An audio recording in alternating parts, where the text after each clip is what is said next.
उधर जम्मू कश्मीर के रामगढ़ विधानसभा क्षेत्र में बीजेपी ने जनसभा का आयोजन किया, जिसमें यूपी के सीएम योगी आदित्यनाथ ने भी शिरकत की।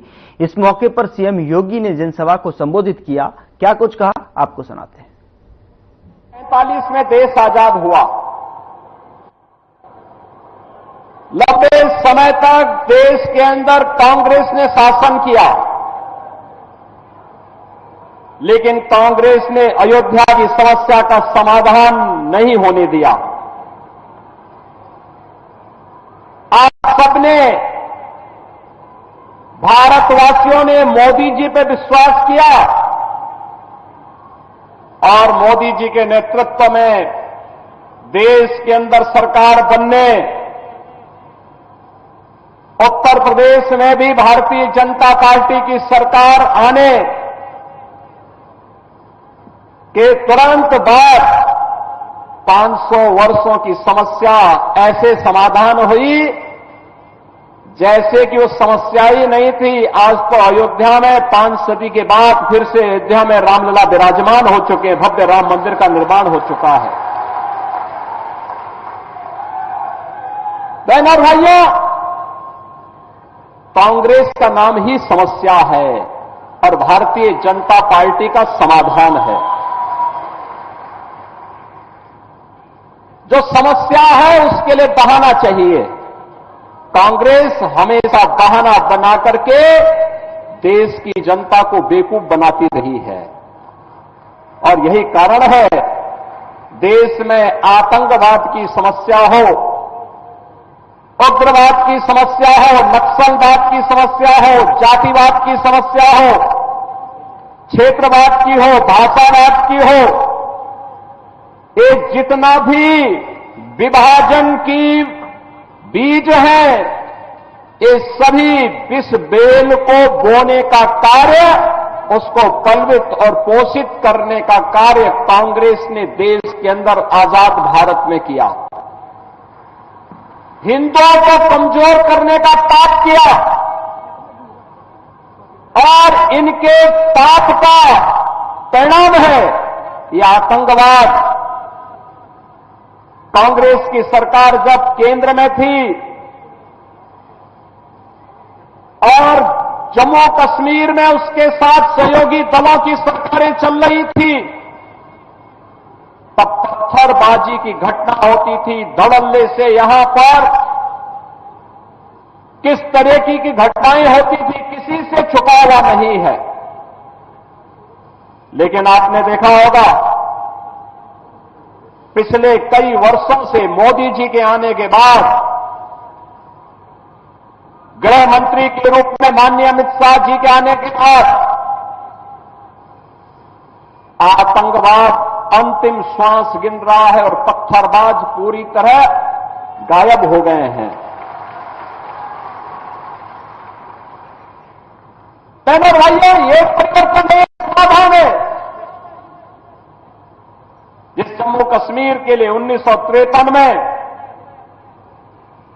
भारतीय जनसंघ के संस्थापक अध्यक्ष डॉक्टर श्यामा प्रसाद मुखर्जी ने अपना बलिदान दिया था,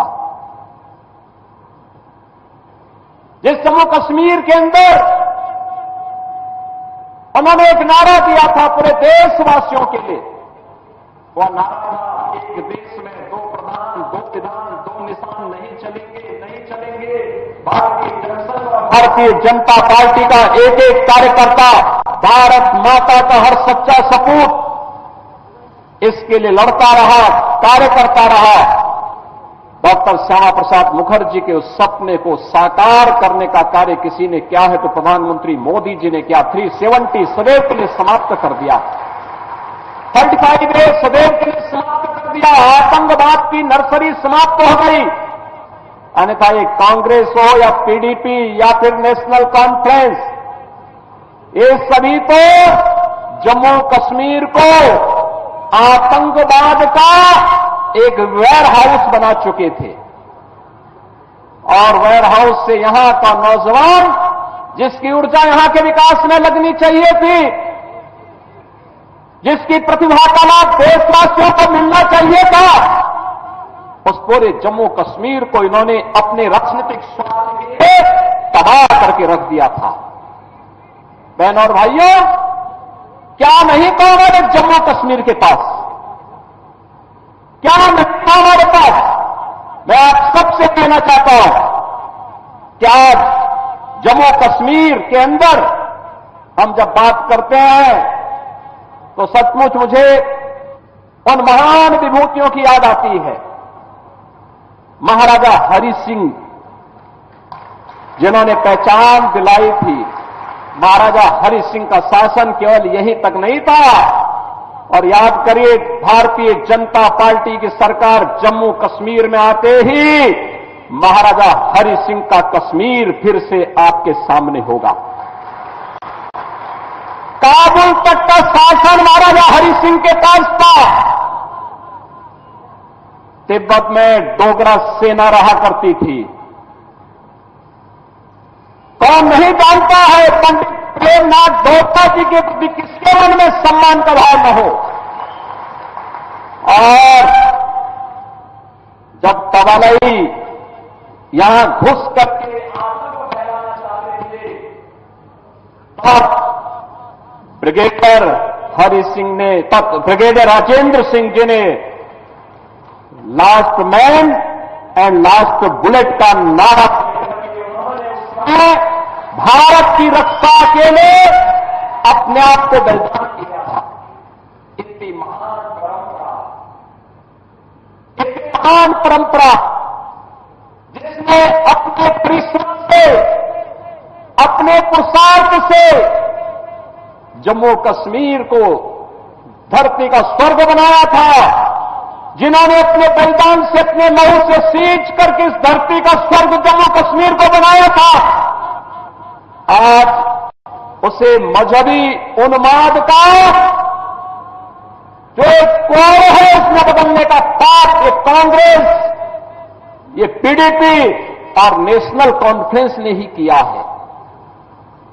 ये पाप करने वाले लोग जो देश के साथ गद्दारी कर रहे थे, देश के संसाधनों का उपयोग कर रहे थे, उनको सबक सिखाने का चुनाव है ये जम्मू कश्मीर।